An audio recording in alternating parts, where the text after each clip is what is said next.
Virgin Galactic, is this the do or die earnings? Well, it certainly might be. Hey up everyone, welcome to Martyn Lucas Investor. I'm Vaz and we are covering, I'm bringing you exclusively for the first time ever, me on this channel, Virgin Galactic and their earnings call, third quarter 2025. Thank you everyone for joining me. Don't forget to hit the like button on the way in. If we hit 100 likes, YouTube will start promoting this video. This video will get promoted by YouTube and we will reach out to more investors and we can gauge better sentiment around the stock. We are running a poll. If you have a look in the chat, we are currently running a poll. Are you invested in Virgin Galactic, in SPCE?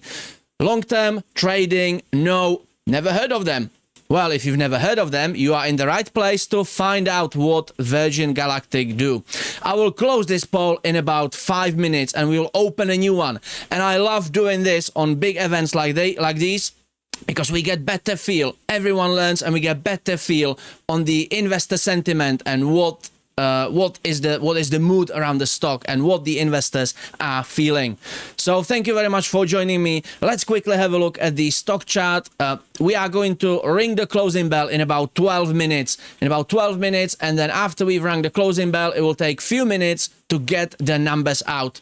Are you excited? Are you excited? Let me know in the chat. If you are invested in Virgin Galactic, SPCE, let me know your average in the chat. Don't tell me how much money you have invested in Virgin, okay, Zach? Zach, don't tell me how much money you have invested. Let me just know your average. I'm very interested in what are people's positions in terms of recent stock price. So let me know in the chat. What is your average? So we are now looking at Virgin Galactic. Today, beaten down by the macro condition. We are 10% down. That is a lot. But also, I think the investors have been pricing in the potential disappointment and the potential financial situation negative update or negative hints. So I would not be surprised if this is slight overreaction. Look at the volume compared to the previous days. We have massive increase in volume. Look at yesterday, Wednesday, Tuesday, Monday. The volume was just fraction of what it is today. Today's volume, if I zoom out, what is today's volume? It's not telling me. Okay, we'll get back to this after the closing bell. So currently we are $3.33. If I zoom out to the 3-month chart, what is this telling me? Well, we had some good news. We had some catalyst on the end of October. There was some optimism.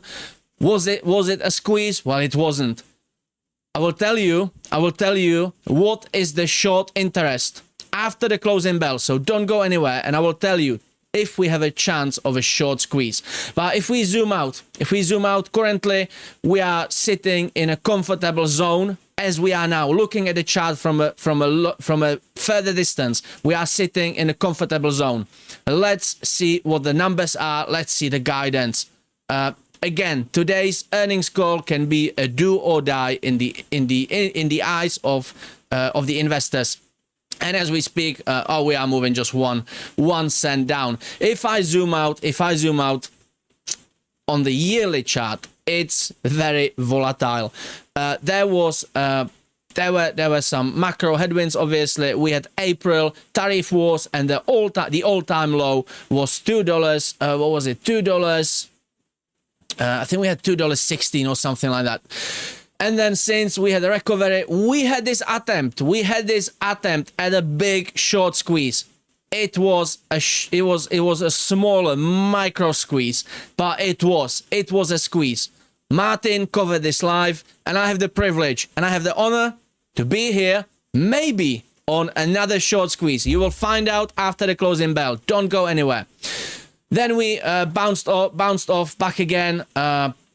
Obviously, the investor sentiment has cooled down. Again, another little push up, and then if we look at the chart, we have been setting up higher lows. I've got a full analysis from Sensei, so don't go anywhere. This was just a quick check of what the markets have been doing. The the markets, the global markets, well, look at that. Look at that. The S&P is down 1.6%. Not very good. Nasdaq pretty much copying and shadowing the S&P. Bitcoin, XRP, Ethereum down. Ethereum has got, not a good day for an Ethereum investor. XRP today, first day of the XRP ETF. There was a little pump on the event and then sell off. So Sensei covered this live. And we brought you this exclusively few weeks before the event, as we do on this channel. Which reminds me, if you are new to this channel, this is Martyn, Lucas Investor. I'm Vaz, and one of the three faces of this show.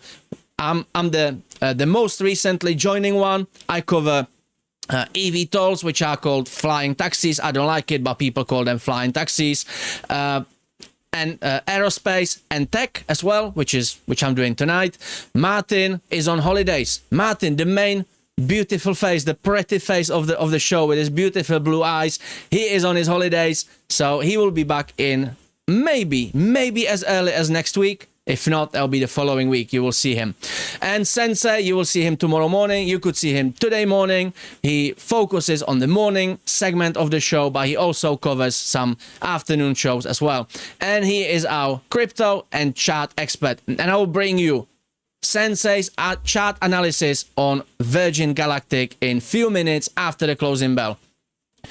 Gold and silver are currently down. However, silver has been holding fairly high up and gold is fairly above the $4,000 mark. Okay, that was a quick preview of the markets. Let's have a look at Virgin Galactic for $3.34. Let me zoom in to the daily chart. Let's zoom in here. Let's have a look. Let me know in the comments if you have any questions, if you have any observations. I am reading your comments. I will address them after the closing bell. Stand by. I will be talking to you very shortly. Right. What is going on today? Well, we are bringing you Virgin Galactic and their third quarter 2025 earnings call. Is this the do or die event in the eyes of the investors? Well, it might well be. Why? Let's find out. This is our own unique newsletter. This is made by Sensei, and you have it's loaded. Let me just scroll up. I'm showing you what is in the newsletter. You have your five things for the day. You have your one big thing, you have your market analysis, you have your deep dives. Sensei brings you the lot. Look, you have your market snapshots, 5 things to know today. He brings you daily chart analysis. He brings you the lot. And you are getting this newsletter every morning, couple of hours before the market open. And this should be your guidebook, your daily guidebook for the day. Let me just do this, because I asked Sensei, and part of this, while I'm talking about this, you have your stories. Look, US shutdown ends after 43 days. Sensei talks about it. There'll be more to it tomorrow. Again, tomorrow morning, newsletter, there will be deep dive, there will be analysis on what it means. Look at that. We have all the dates. Starbucks, workers on strike across 40 cities on Red Cup Day. Did you know it? Well, you would have known it if you were a subscriber. And the story of the day, we have some more. And the story of the day, oh yeah, this is the story of the day in the morning. Now in the afternoon, this is the story of the day here. Deep dive, Virgin Galactic, high risk, high reward ahead of third quarter earnings. I asked Sensei if he can do me a favor, because I like this segment and I wanted to show it to you, and I'm part of this newsletter as well. I do one for Saturday for my live eVTOL show. eVTOLs, I will just show you what that is rather than talking about it in length, but this is what I do on Saturday and pretty much every day live now. I do this segment on Saturday and I'm doing pretty much the same. I'm bringing you news, stories, and deep dives, analysis, you name it, on these flying taxis. And just before the show, I could bring you news from one of the British manufacturers we have very good relationship with, and we are exclusively covering them on our channel.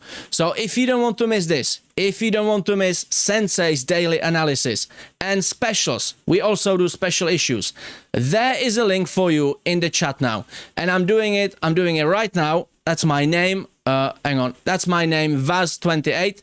There is the link for you, and I ask Sensei if he can do me a favor, because I want you to have the opportunity to look into it. And Sensei listened, and he did me a favor. You've got 1 month for free. If you subscribe to the newsletter, you have 1 month for free, and you can see if it's worth it. Is it as good as I'm telling you? Well, it is, mainly because I'm part of it as well. But on a serious note, let's have a look. Let's have a look what we've got here. And you can judge. You can say if it's a good one or not. The link is there in the chat. I just copied it 3 times. My name is Vaz28, just so on YouTube. It's my civil name, but just so you know who it's coming from. So we've got here Virgin Galactic reports Q3 results tonight at 5 p.m. Eastern, marking another quarter where the company generates almost no revenue while burning substantial cash to build its next generation spacecraft. So we can already see the hints of what I was saying. Is this a do or die earnings call? Well, it might well be. With commercial flights paused since June 2024, it's almost 1.5 years. Investors will be looking for clarity on the Delta class development timeline, cash burn trajectory, and funding visibility ahead of the company's significant February 2027 debt maturity. What is Virgin Galactic doing now? Sitting at $3.34. I think we will not see any more move in next couple of minutes before we ring the closing bell. So let's keep reading through the story. Expectations are low. Wall Street sees an earnings per share loss of around negative $1.51, with revenue at approximately $300,000, reflecting the extent operational shutdown. This is effectively a binary stock.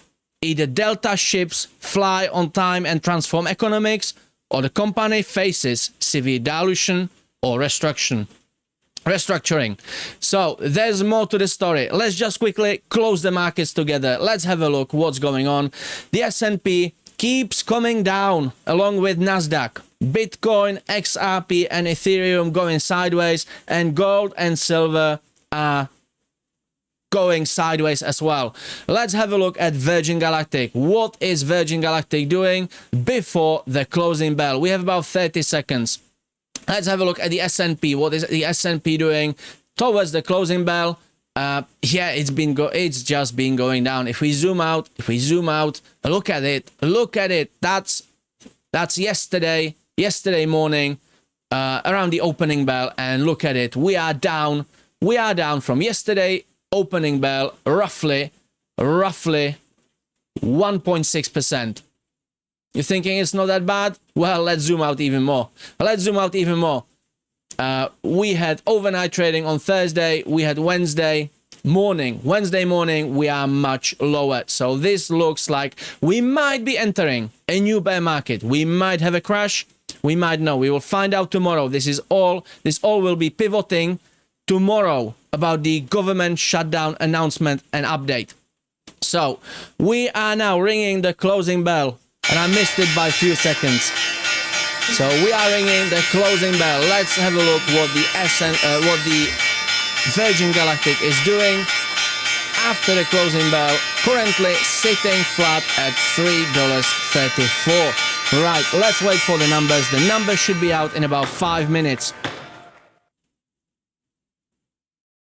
Let me get some liquids. Let me take some liquids, and the numbers should be out in about 5 minutes. I am monitoring it. I've got a webcast on standby. We'll be starting the webcast in about 59 minutes if they are on time. They are usually a few minutes late, but I don't think that's something that will put us off. So let's quickly dive into the story. The business today, a company in total pause mode. Virgin Galactic's operational model revolves around suborbital flights using its unique rocket-powered spaceplanes, offering 4 to 6 minutes of weightlessness at altitudes around 50 miles or 80 kilometers. But that business is now frozen. The company retired its VSS Unity vehicle in June 2024, halting revenue entirely. Virgin Galactic now sits in a pre-revenue phase until late 2026, relying solely on cash reserves and capital markets. And this is something we want to see. We want to see update on their cash position. If the cash burn has increased, that is a bad sign for the investors, and we could see a sell-off. If we get hints, or if we don't have clear update that we are on the track with the Delta class aircraft, that could trigger a sell-off. However, we could have some positive news. They could say we have improved, or we have some good progress. We have a private investor, or we have some more funds in our account, and this could be fueling the positive sentiment towards the stock. Currently still sitting at $3.34 after the closing bell.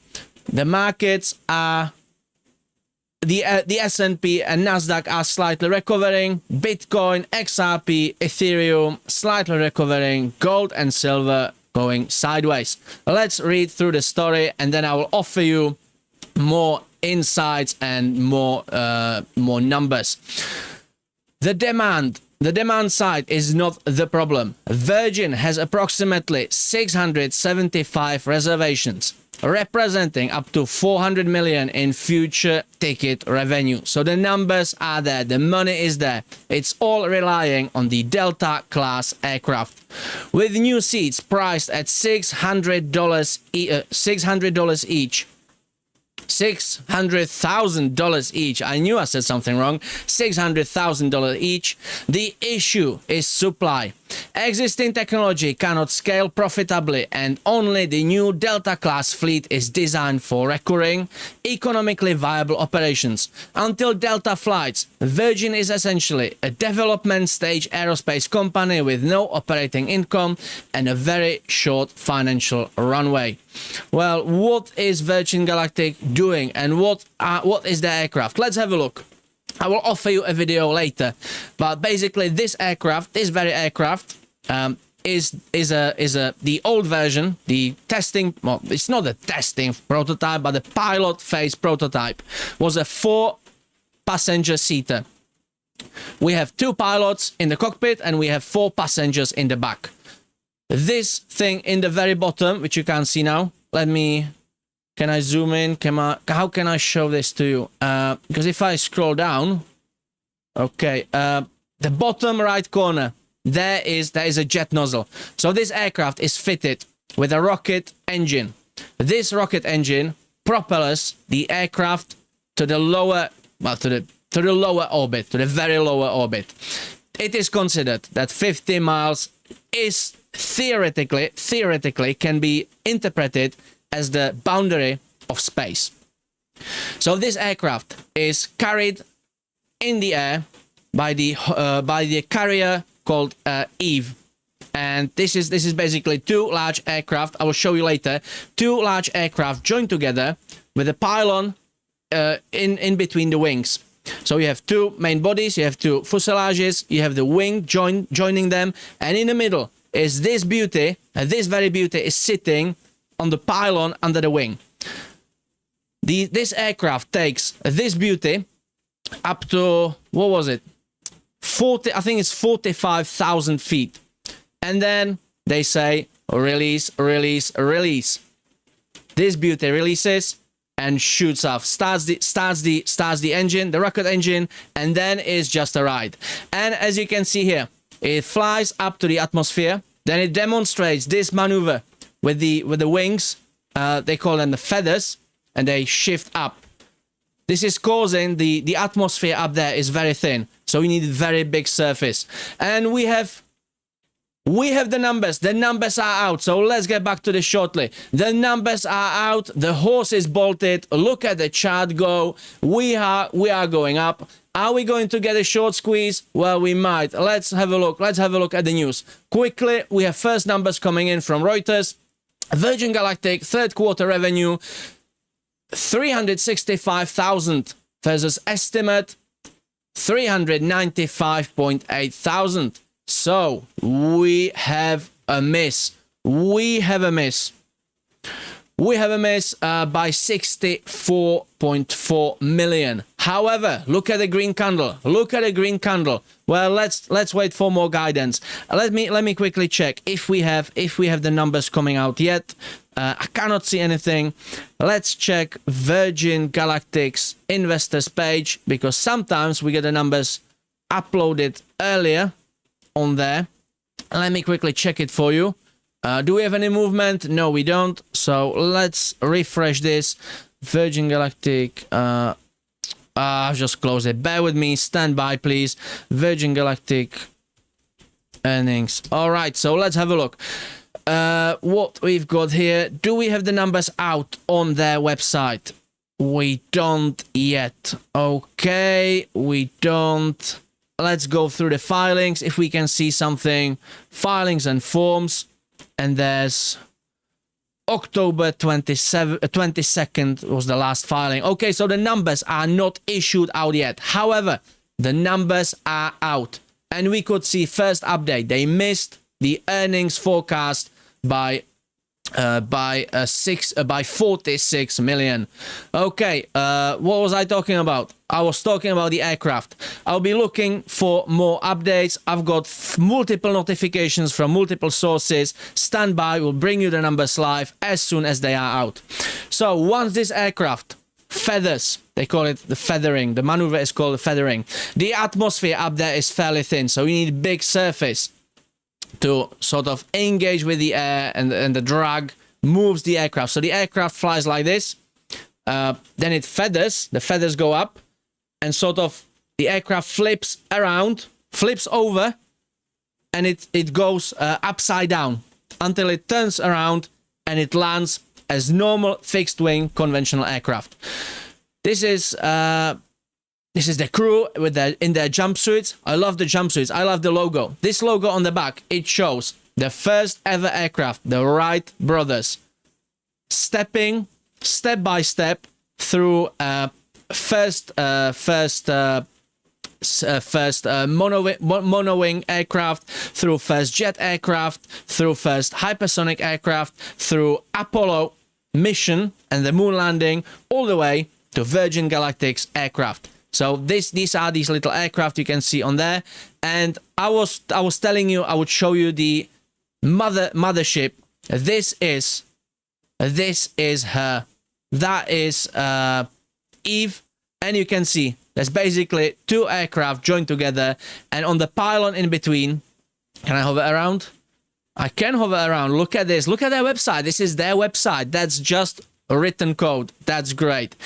And Virgin Galactic, I've got notification and we are going up. Look at this, we are going up. Well, I think it's a great time to tell you the short squeeze, the short interest number. Ooh, I'm not gonna tell you the short interest number until I see 50 likes. We have plenty of people. We have 39 likes. Everyone just joining. Thank you very much for joining. Hit the like button for me, please. If we get 50 likes, I will tell you the short interest. We have plenty of people for that. You are watching Martyn Lucas Investor. We are covering Virgin Galactic third quarter 2025 earnings call. And the numbers are out. And look at the chart go. Look at the chart go. Do you want to know if there's a short interest in the air or not? Well, let's hit the like button and let's see if we can do the numbers. If we can do the numbers. Oh, bear with me. I'm just quickly checking something. Okay, let's go here. Are we getting the numbers? 44 likes. That's not good. That's not cutting it for me. We need 50 likes. Come on, guys. It costs you nothing. It's just a one tap with of your finger. We've got 46. Come on, we can do it. 4 more likes. And then I will tell you, are we going to get a short squeeze? Look at that. It keeps going up. It keeps going up. Are we going to get a short squeeze? Come on, we can do it. We can do it. You're not interested? You don't want to see a short squeeze?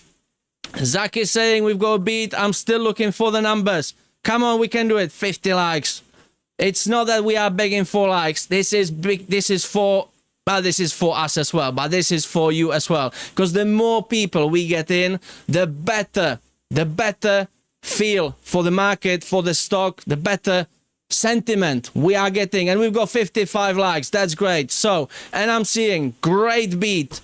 Great beat. We have $1.09 negative compared to $1.49 negative. That is a great beat.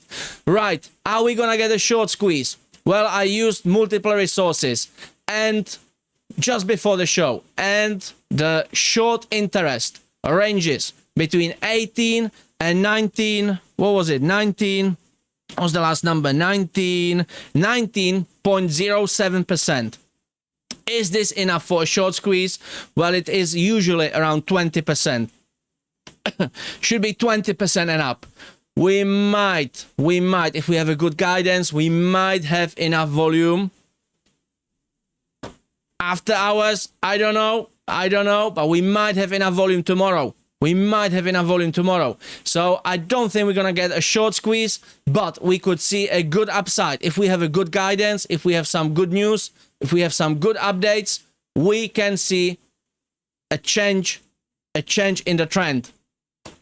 So let's get back to the story. Let me find out, do we have the newsletter out? Keep saying newsletter. Do we have the investors letter out? Let's have a look. I'm still looking for it. And we have the presentation and the press release out. So let's abandon the Virgin Galactic story for a while, because I will tell you what is the story of tonight. Right, we've got the numbers out as well. We've got the presentation. Let me just quickly go through it. Is it worth it to show you the presentation before the show, or are we going to go through the numbers right away? Okay. Oh, it's just pictures. Okay, so let's quickly go through it. And we've got some financial results as well. Okay, currently sitting at $3.50. Are we going to squeeze? Probably not, because it's after hours and the volume will be limited. Maybe tomorrow if we have some good guidance. Virgin Galactic earnings presentation, third quarter 2025, as of 13th of November, as of today. We have some disclaimers. What we've got here: business overview. We will hear this from Michael Glazier. Cole Glazier. I always call him Cole Gazier. I don't know why. Cole Glazier. On the presentation. This will be part of the earnings call, so I don't want to go through it in depth. I just want to flick through it quickly, and we go through the numbers, and we get back to the story, and I will explain what is going on with Virgin Galactic. Watch the video. All right, there's a video about 10 great things or 10 great achievements. I saw it earlier. We can have a look into that later. Virgin says they built spaceships. Okay, so that relates to their media side. Spaceship progress. We will hear about this on the call. The wing, the feather. That is the part that lifts up so the aircraft can carry out the flip maneuver. The flipping maneuver. Sounds cool. The feather, more pictures, the fuselage, forward fuselage, aft fuselage, and oxidizer tank. Okay, we definitely want to hear update on this. If you have a look, if you look closely, you can see there are 2 pilots up the front. These 2 seats are for pilots, and then you have 6 passenger seats. So this aircraft, this ship, aircraft, vehicle, whatever you want to call it, is more profitable because it's increasing the passenger capacity by 50%. It also increases its performance in terms of number of flights. The old one, the VSS, don't remember now. Help me somebody in the chat.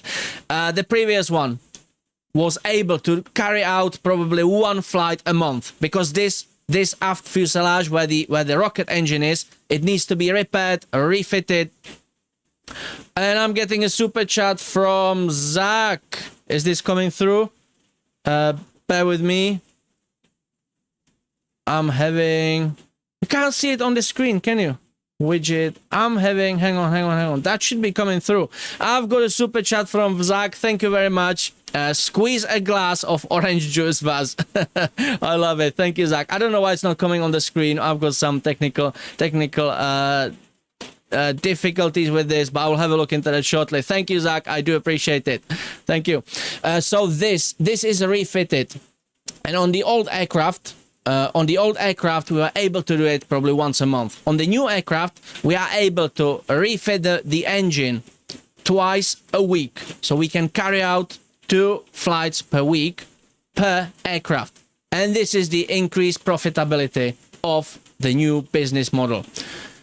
Oxidizer tank, qualification tank. Okay, we will hear update from Michael on this. Oxidizer tank flight article. Okay, there will be more update on this. I'll be showing these notes on the screen as they are talking. And I've got one more from Brian Bynum, and I don't know why it's not coming through. Let me quickly check this. That is activated. Oh, what a shame. What a shame. That is on. That is on. I don't know. Could you at least hear it? Can you at least hear it talking? Because I can see it. I can see the audio coming through. It's just the visual part is not coming up. I don't know why. Well, thank you, Brian, for the super chat as well. I do appreciate it. I love it. This is a great show. We are having great audience. Don't forget to hit the like button on your way in. You are watching Martyn Lucas Investor. We are covering Virgin Galactic. We are covering Virgin Galactic third quarter 2025 earnings call, and we are now going through the numbers. So we have some update on the production parts. This is great. We will hear from Michael Colglazier, sorry, on the call. Deeper update. We have some visuals I'll be showing on the screen. Avionics, rocket systems, launch vehicle. That's all we want to hear. This is great. What is the stock doing? Sitting flat at 350 and now coming slightly down. There could be some profit taking. Let's wait for the guidance. Let's wait for the guidance. We are now coming to the number side. Don't worry, we are now coming to the side of numbers. So, financial results. This is what we have been waiting for. Financial results. Revenue of 0.4 million for each of the third quarters of 2025 and 2024. Attribute to access fees related to future astronauts. That's good. Total operating expenses were 67 million compared to 82 million in the prior year period. That is great news. That is great news. We are not increasing the operational costs, and we are saving. We are trying to save the cash burn. That's great. This reflects a shift from R&D to capital investments. And I'm getting another super chat, and I can't show it on the screen. I don't know why it's not showing, but thank you very much. This is coming from Richard Garcia. Well, $5 super chat. Thank you very much. I love it. Total operating expenses, 67 million compared to 82 million in the prior year period. This reflects a shift from R&D to capital investments in manufacturing assets and the production of our spaceships, as well as a reduction in overall cost structure. Net loss of 64 million. Excuse me. Compared to net loss of 75 million in the prior year period, with the improvement primarily driven by lower operating expenses.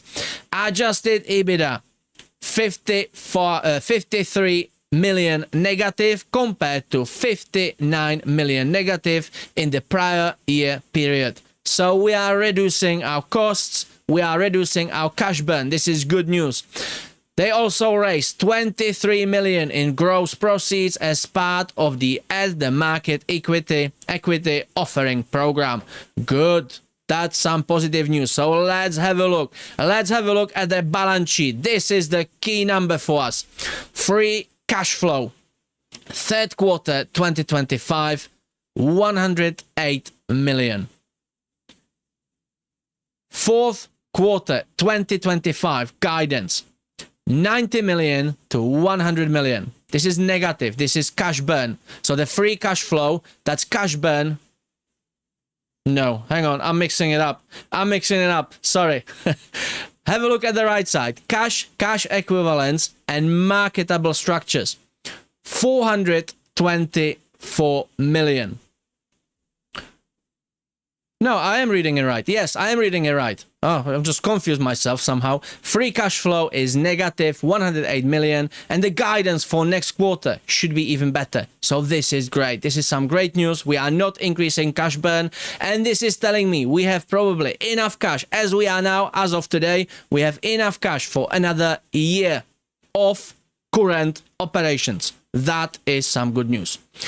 Economies of scale expected as fleet size grows, and this is important. This is what you want to see. Can I zoom in? I can zoom in. Look at it, how nicely it sits in. How nicely it sits in the screen. Illustrative economics, but to give us an idea of how Virgin Galactic will be making money. So annual revenue, the initial fleet, $450 million. Expanded fleet, that's under Spaceport America. That's not including other spaceports. The expanded fleet should be up to 990 million. It is approximately doubling the original revenue. Variable spaceflight cost between 80 and 165 million. Contribution margin 370, raising up to 825. And you have it broken down here. Spaceline operation costs, sales, general and administrative, business development, R&D and other. And adjusted EBITDA, you can see it's approximately 4x adjusted EBITDA. What does this number mean? Well, look at the last two lines. Number of spaceships in operation and number of launch vehicles in operation. I showed you this beautiful aircraft. This is the mother vehicle. This is the launch vehicle. The double aircraft, if you want, or the twin aircraft. Sorry, the twin aircraft. In the middle is sitting the actual spaceship, as they call it. So we want two of these launch aircraft, because obviously aircraft needs maintenance, upkeep. This one is going through fairly heavy strain as well, because it needs to take in the air fairly heavy payload. I don't know what's the weight of the Delta aircraft, but I can say that could be easily 4-5 ton. So this beauty needs to take in the air this payload. I think the height is 45,000 feet. Think of that. The aircraft is going through a lot of strain, and this is very, very, I don't want to say risky, but this will be very sensitive business and market. Any failure, any issues, any incorrect reading we can't get to the bottom of, means the project is grounded indefinitely until further progress, or until they get a waiver or release. But the project, if we have some bad news from the flights, if we have a bad unexpected flight performance, if there's any failure, I'm not even talking about critical failures, but that means the business, the aircraft is grounded, the whole project is grounded, and the company, the business, is losing revenue. Something to be mindful of. So that is the reason why they need two of these launch aircraft as a backup, and to relieve the strain of the aircraft. And also, as you can see, that includes number of spaceships. That's doubling the spaceships. You know from previous update that this spaceship, this beauty, let me show it to you again. This beauty, I'll show you a video shortly. This beauty can carry up to 6 passengers twice a week. This aircraft can be launched twice a week. If you have 4 of them, you can do the maths. And actually, Virgin did the maths for us, and these are the numbers. So this is the operational business. This is the upscaled operational business, and that looks very good. Let's see if we are on the track, and let's wait for more updates. The actual webcast is starting in about 35 minutes. We have some profit taking. Let me get some more liquids. It's tea, by the way. Yeah, it's herbal tea. Okay, just in case you are wondering. We've got some profit taking. Let's wait for the guidance, because the guidance will be the most important. If the CEO says we are on the track, we are doing well, or we are exceeding, that could go up. If he gives us poor guidance, if he says we are failing, we have delays, I'm not saying anymore. Right, what else we've got here? That is the end of the newsletter, investors letter. All right, we've got some numbers, some non-GAAP measures. So we have decrease in cash burn. That's great. Adjusted EBIT. I'm not showing the screen. Adjusted EBITDA. Okay. Reconciliation. Okay. We will go through the whole table of all numbers through later. Don't worry about it. We'll go through it on the call. And then we've got this beautiful snapshot of the aircraft. And that is the logo I told you about. It's the mission logo. It's not the mission logo, but that is the first. That is the Da Vinci flying costume proposal. The first Wright brothers aircraft. The first monowing aircraft. First jet aircraft. This is, I believe, Boeing 747 Apollo mission. Their original. This spaceship, and this is the Delta in there on the top, as you can see. Right, very great visuals. Let's have a look at the stock chart. Currently slightly up. Let's have a look at the numbers quickly. Let's have a look at the numbers. What else we've got here? Right, so we've got this business update from Virgin as well. Let's pick up some key points. Virgin Galactic announces third quarter 2025 financial results and provides business update. Flight test program continues on track to commence in third quarter 2026. This is what we want to hear. That's great. First commercial space flight continues on track for fourth quarter 2026. That's great. With private astronaut flight following 6 to 8 weeks after first commercial space flight. Wow, that's good. We are on the track. 90% of structural parts of first spaceship expected in spaceship factory this quarter, current quarter of this year. Commercial preparations underway with first tranche of sales for space flights on new spaceship expected to commence in first quarter 2026. Wow. Okay, so we are about 1 quarter away from getting additional revenue stream. Okay, that's good. Virgin Galactic Holdings today announced its financial results for the third quarter ended September the 30th, 2025, and provided a business update. These are the words from the CEO. We have reached an exciting stage in our spaceship program, with our production checklist growing shorter by the week, and our first commercial spaceflight continuing to track for fourth quarter 2026, said Michael Colglazier, I read his name right now, Chief Executive Officer of Virgin Galactic. As we continue to achieve program milestones, it's great to see our teams planning for the start of commercial operations next year. We expect most of our current customers will take their space journey during 2027. So we are literally a year and few months away. As our launch vehicles bolstered flight rate... Let me read that again. As our launch vehicles bolstered flight rate capability, combined with the quick turn time expected from our first two spaceships, should allow us to ramp spaceflight capacity fairly quickly. That was a mouthful for me to read. And the word mouthful is actually a mouthful for me to say. Oh dear. Third quarter 2025 financial highlights. So we have some bullet points here. Cash position remains strong with cash equivalents and marketable securities of $422 4 million as of September the 30th.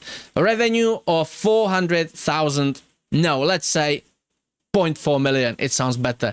Revenue of 0.4 million for each of the third quarters of 2025 and 2024. That's good. Attributable to access fees related to future astronauts.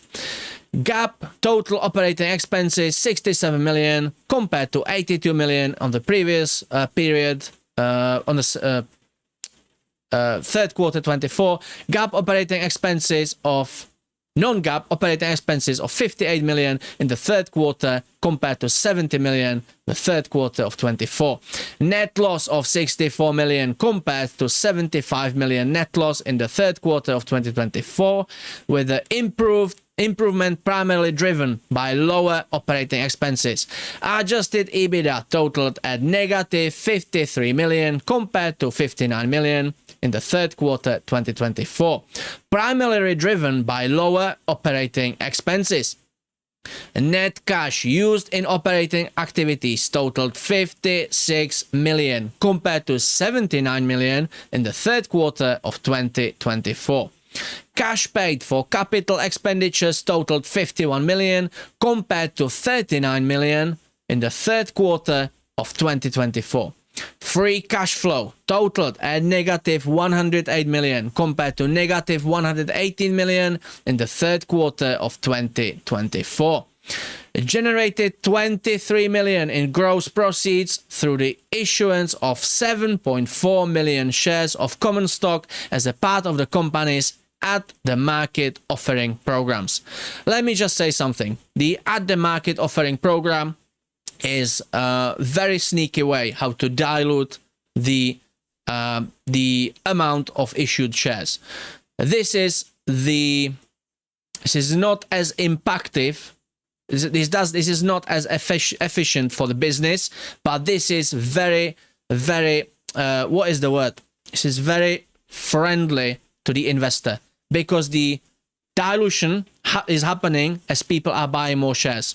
So at the market offering is what you as an investor want to hear because it's not impacting the price. Obviously, it's case to case, but this is good because it's not directly impacting your positions. On the other hand, this is gradual, the income is gradual, and it's not in one hit. Let's get some more liquids and keep reading through the notes. I will not be reading through the whole filing. Just pick up the key points and we have much more to talk about. Those who are just joining, I can see we have more people streaming in. You are watching Martyn Lucas Investor. I'm Vaz and we are covering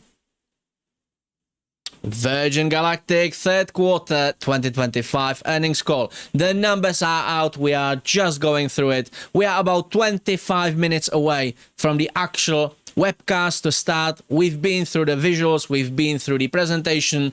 Now we are watching the stock sitting at $3.39. Currently flat. We had the first pump all the way to $3.70. We had some profit taking, and now we are slightly higher to what we closed the day on. Are we going to get a short squeeze? Well, the short interest was between 18 and 19%. I don't think it's enough, and we should not get a short squeeze after hours because the volume is reduced. Not everyone has access to the market after hours, and the volume will be significantly reduced. Are we going to get a short squeeze tomorrow? Well, it will all depend on the guidance and what we are going to hear on the call. Business update, a research mission with Purdue, I'm saying that right, Purdue University announced for 2027. This is great. You want to hear this because the research missions are usually much more profitable. It's either mixture. Virgin has already carried out either mixture where you have your commercial passengers and your research passengers. The crew was split, or you have just purely research mission. The research mission is much more profitable. That is some good sign. Financial guidance. The following forward-looking statements reflect our expectations for the fourth quarter of 2025 as of November the 13th of 2025 and are subject to sustainable uncertainty. Obviously, they are. But we are one step closer. We are one quarter closer to it, and we can see there's nothing crazy going on. This is good. This guidance is good. So far, I like it. So far, I like it. Don't look at the stock reaction. That means nothing. That currently means nothing. Virgin Galactic stock has been beaten down by years of delays, by years of dilutions, by years of poor guidance. This profitable milestone, this mark, this final, this finish line has been moving further and further and further. You know these dreams. You know these. Do you get these dreams as well when you sleep? And then you think like you are awake, and you have this lucid dream when you are running away from something or chasing something, and you are literally running in the spot. And you are running like that, and you can't move from the spot, or you are moving very slowly, your hands go like that, you are sweating, you are actually moving in the sleep, and then you are going just like this. That's exactly how the Virgin Galactic investors were feeling for the past years, until they came out with this clear business strategy. And I like this guidance. I like this guidance. This is giving us assurance for now that we are on the track. And we are finally coming closer to the finish line, which is the commercial launch. Free cash flow for the fourth quarter of 2025 is expected to be in the range of 90 to 100 million negative. Okay, what else we've got here? Do we have any more forward-looking statements? We've got the balance sheet. I will project this through the earnings call. I will not be going through it element by element. What I'm going to do now, we are going to address your comments from chat. And before I do that, we get back to Sensei's newsletter.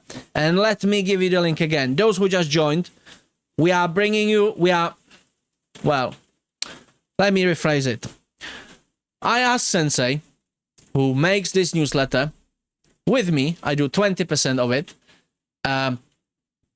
if he can do me a favor and we could bring you this exclusively on the show, because it's a great show. We have been always covering Virgin Galactic. We've covered most of their events for the first time ever. It's my pleasure and my privilege to step in because Martyn is away. And I thought, shall we do something special? And I asked Sensei if we can do an offer. For the length of this event, you can sign up to the newsletter for 1 month free. You will have 1 month free, and you can see if it's worth it. What is this newsletter about? Let me quickly explain for those who just joined us. I can see more people were coming in just a few minutes ago. You are watching Martyn Lucas Investor. Hang on, I've got a new effect. You are watching Martyn Lucas Investor, and we are covering Virgin Galactic third quarter 2025 earnings call. What is going on? Well, the link I just put in the chat. XRP Ethereum newsletter offer. This is our own unique newsletter. Sensei makes one every morning. That's your market forecast. Look at this. Today's stories at a glance. You have your top stories of the day. One of which is this: Virgin Galactic faces a binary outcome. You have your one big thing, topic of the day, money move of the day. You have your market snapshots, 5 things of the day, what to look at. So you have UK growth, you have the government shutdown news. You will have more update on it tomorrow. You have Starbucks workers strike across 40 cities on Red Cup Day. Did you know this? Did you see? Could you see it? Could you see it affecting Starbucks stock? Well, you could have if you were subscribed to it. We have more stories to it, and we have the event of the day, which is Virgin Galactic earnings call, and you have here the deep dive. I will keep reading through it. I just want to show you what else we've got. You have the very long story. You have list of earnings for the week as well, and then you have your chart of the day made by Sensei as well, and you can see that's your guidance. If you are subscribed to the newsletter, and those who are getting their newsletter daily, you could read through it, and you could be ready. You could be ready for this market reaction, and you can be ready for the market reaction tomorrow. So here is the chart. I will get to it very shortly. Excuse me, I'll get to it in a few minutes. I'm getting... Hang on. Hang on. I think I'm behind on with the chat. I've got some issues with my setup. Let me refresh this. Let me get back, because I can see... Hang on. I can see some technical issues. Okay, I think we are back up and running. Okay, let me dismiss this. Okay, what I'm going to do now, let me close the poll. End poll. So investors in Virgin Galactic, we have a good specimen. That's why I love busy shows, because we get better feel for what the audience think, what the investors think, and what how we can feel about a stock. Long term, 74. You are invested for long term, 74% of you. We had 205 votes. That's over 100. That's almost 150. That's almost 150 investors who are there long term. Trading, 4%. Not invested, 15%, and never heard of them, 7%. Well, you are in the right place. You are in the right place to find out more. I will create a new poll. Start a poll. What are we going to do? Are you happy with the guidance? No. Are you happy with the numbers? Are you happy with the numbers and guidance? Right. Let's put very happy. Yes, no, and undecided. And please take part in this poll. Cast your votes in, because I want to see how you are feeling. I want to engage with you. Right, so that was the newsletter. We will get to the newsletter very, very shortly. We'll continue the story. But if we don't have time, there's your unique opportunity in the chat. I don't know where your chat window is, bottom, right, left, center, wherever. You have the link. You can subscribe and try if it's worth it. Let me get back where we took off, and I'm going to address the chat now. Because I see you have been sending a lot of messages, a lot of comments. I love it. Let me close the poll so you are not affected by my votes as well. Right, let's scroll up. I'll quickly go through it. I will pick up your super chats as well. Thank you very much for them. I love it. Right, let's start quickly from the top. Zach is here, obviously. Zach, he's probably the biggest retail investor in Virgin Galactic now. Abby is here. Thank you very much for joining. Ninja Cowboy, having a glass. Carol is here. Hope we moon soon. Noin Depping, -6%. Yeah, that's just macro. It's just macro condition beating it down. Every single stock what is on my watch list and portfolio is down. And actually, if you look at the markets, look, we don't have a single green digit. S&P is coming down again, along with Nasdaq. Bitcoin, slight recovery. XRP down. Ethereum keeps falling. Silver and gold. Silver is going down and gold is going sideways. So it's just the market. It's just the market reaction today. So I don't think it's significantly bad. Jamie says, there is barely anything up today. It's a red day, a sore day, and the world's ending. Yeah, exactly. Everyone's ending the world. Look at it. We have some move on the stock. $3.40. This is a good sign. We might have an upside on the call. Sasha is here. Thank you for joining. Zach, obviously the biggest fan and the biggest enthusiast. The earnings call is starting in about 15 minutes. Don't go anywhere. We are going through the chat. I will tell you the rest of the story. We will follow the markets. I'm monitoring if we have any news on the government shutdown as well.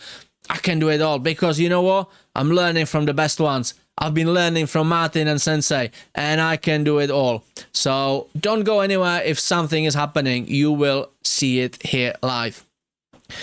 After today, 2 more earnings to be in the money phase, and if all go right. Yes, I agree, Zach. If new ticket sale starts on January 26, yes. Sasha, are you guys buying some more? I would not be buying now. I would wait for the guidance and probably wait for the market open tomorrow.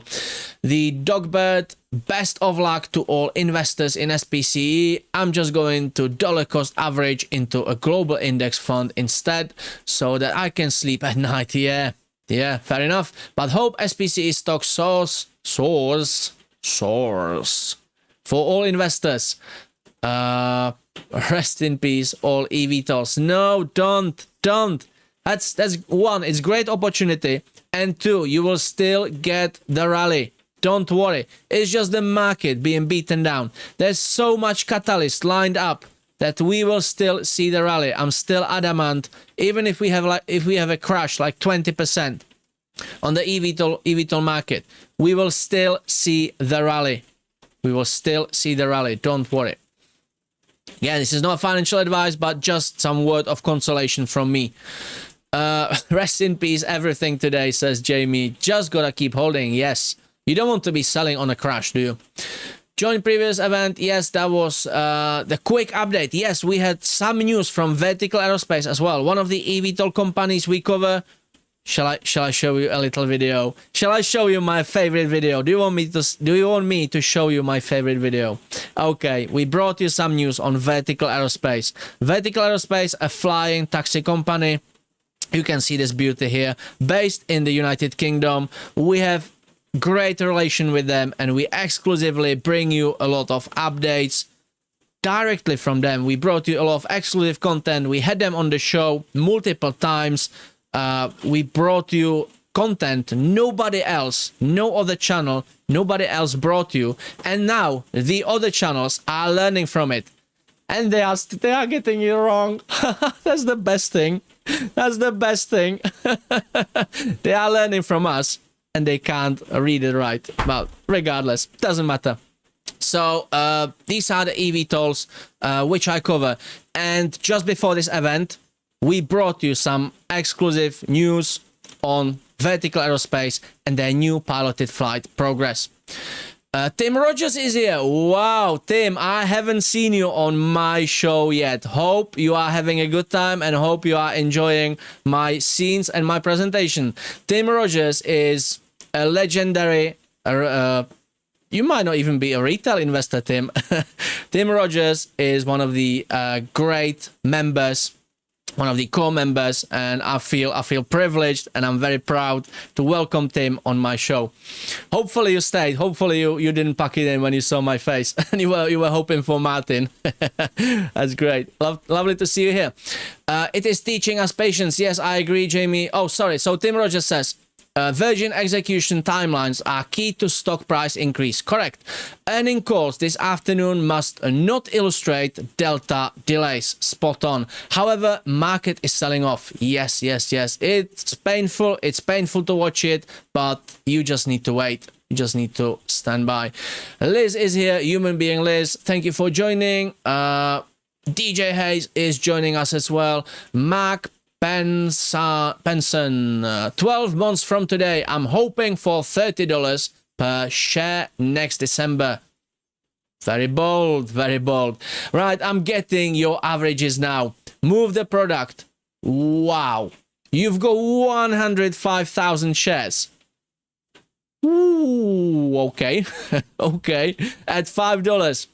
I didn't ask you how many shares, but that's great average, $5. Sasha, $3.93. I bet, move the product. I bet you have been buying before the dilution. Or since before the dilution. Jamie Reese, $4.13. That was because I did take some profits and rebought. Mark Penson, 5,000 shares under $3.50. Very good.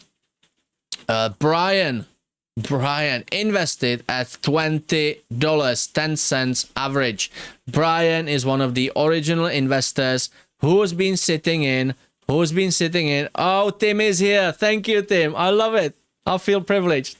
I've never seen Tim on my show. It's a great moment. don't get me wrong, Tim is a regular folk, yeah. He's not like a royal or something, or he's not elusive. But I love to see. It's just a good moment for me to see Tim on my show. Invested at $20.10 average. Yes, Brian. He's been one of the original investors. DJ Hayes $3.75. Apocalypse Now. I'm getting notification. Okay, that means nothing. Just update on the stock price. $3.41. We are waiting for the webcast to start. We are about 9-10 minutes away from the webcast to start. I'm now reading through the comments, and I tell you what, I can now see a tab in this window, and I would like to offer you our sponsor. This is not. This is a paid sponsorship, but we don't take paid sponsorships from institutions and from external companies. We only take sponsorships from our members, and one of our members is Charlotte May Wedding. One of our dear members. They sponsor us, and they are doing amazing job. If you are getting married, or maybe if not, if you live in Santorini and you want have some great footage, go to their channel. I will copy this in now for you, and you can check out their channel. The least you can do, they are helping us to run the channel through the sponsorship. Thank you very much. If it wasn't for them, I wouldn't have been here. Just saying. But the least you can do, just go on their channel so they can get some traffic, pick a video, like it, and that's it. If you subscribe, that's even better. They are also sponsoring the $2,000 giveaway, and the $2,000 giveaway will take off as soon as Martyn is back. I think we will have some more events for next week, but one of these is to visit their profile. If you visit their profile, you will get your extra tickets. I'll get to that very shortly. So this is Charlotte May Wedding. They have a lot of great footage. They are based in Santorini as well. And the landscape. I mean, I'm not a wedding type, but look at the landscape. Do we have any video? It's just go and check it out. You have to go and check it out. So we are now coming back to the chat. Hang on, I just moved my window. Okay. JS Varon, $14.68.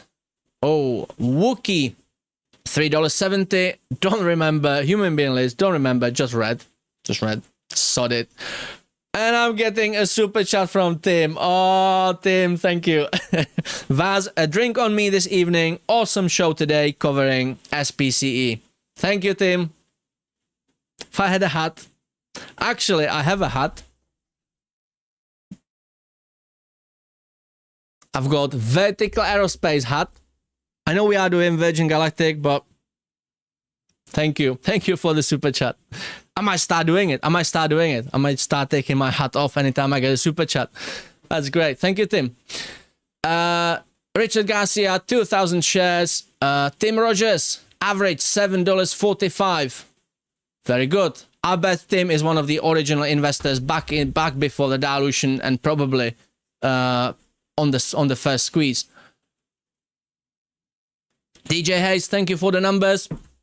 4,060,000 volume, average 4,190,000. So again, that is very unlikely to have a squeeze tonight. Will reduce my average down to $3.41. Have not much in Virgin Galactic now. Will buy more shares after trading vertical. Yes, with vertical we need to wait. If you go to the previous video, I'm telling you what my opinion is. I'm giving you the news, so hopefully that will recover very shortly and we can start taking profits. Don't sell it now. This is my non-financial advice, but I would not sell it now, because it can take off again tomorrow and you'll be buying on the way up and you'll be taking double loss. So if you bought in, I would just hold. Comic costs, I'm currently out of SPCE, but will instantly buy whenever it drops below $3 to resell at $6. Interesting strategy. Todd Mills, 45,000 shares at $3.63. Wow. This is telling me we are all gonna be very rich if Virgin deliver. Jamie, wow, got a lot riding on this one. Todd, I'm confident we will see 20 plus by fall or autumn of next year. Okay, so much blood today. Move the product. Yes. That's 15 seconds. I'm not following. 15 cents. 15 cents pre-reverse split. Yes, that is. Martyn is here. Martyn is watching. Martyn, good luck to you as well. Martyn has been doing some good trades. When he's back from his holidays, he will explain everything. There may have been some confusion. There may have been some misunderstanding. Martyn will explain everything. Don't worry. Dogbird, 27 million revenue per flight. Yes, they just need to get flying. Yes, and Sensei is here. Oh, thank you very much for joining. We have the full team watching me. That's great. I feel, you know what? I feel better when I have Martyn and Sensei watching me. Because then, after the show, we have a call and they say, oh, you shouldn't have said that. You said that wrong. You said that. No, I'm joking. I'm joking. I'm joking. I'm getting great support from them. I'm getting great support from them. And I think they are enjoying the show today as well. That bell also sounds like a warning that the Vikings are coming. Well, this is the believe it or not, this is the official New York Stock Exchange bell. Listen. This is the original New York Stock Exchange opening and closing bell. Right, we are 3 minutes away. Let me put a chart on the screen. I will I will refresh the webcast. Let me get to this reminder. Join webcast. So we are. Let me put my email. I can't talk and type my email. So give me 5 seconds.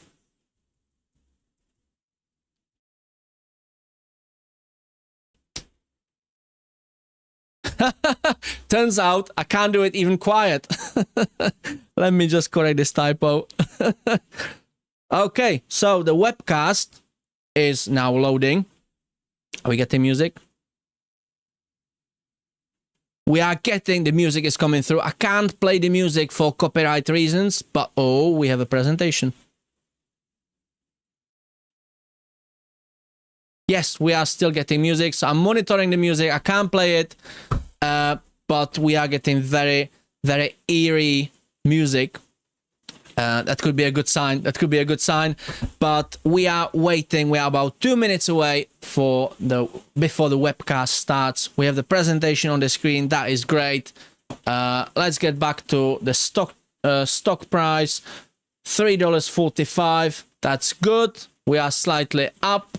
And who else we've got? Virgin Galactic X100, 200 per share. Well, good luck with that.